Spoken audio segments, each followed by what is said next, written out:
Ndakanchitoti muchanonoka Madzibaba.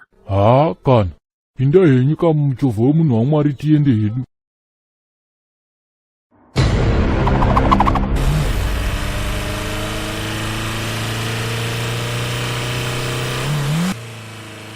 Hapana zvimwe here zvingadiwe Madzibaba?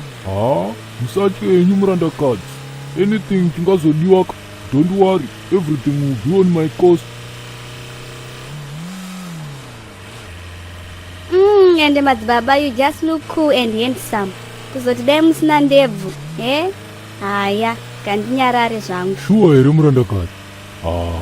Manje ndikabvisa ndebvu dzacho ka, usibiniji hwacho hwese hunenge hwatodzimazve. Even though Madzibaba, you are just handsome henyu. Ndakambona hangu varandakadzi vakati ngwareika. But madzimai, makati ngwarei kuvadarika. So makuda kutanga nekutekenyedza mutumwa here. Noti zvekudaro Madzibaba, asi ndaidawo kubvunza zvishoma inini munhu waMwari. Bvunza henyu madzimai. Madzibaba, mumbori nemakore mangani nhai? Ende madzimai so, zvamboya seiko? Kuda kuziva hangu. Ndogona kuswera kutsvaga zambuko kandakatarisana naro.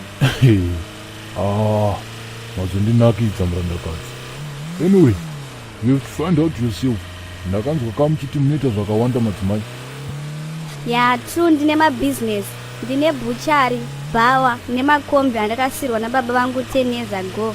So tainge tasirwa T2 ini nehanzvadzi yangu yakazoshaya gore rapera. Shame. Very sorry. Kungoti kandonzira yedu tese madzimai.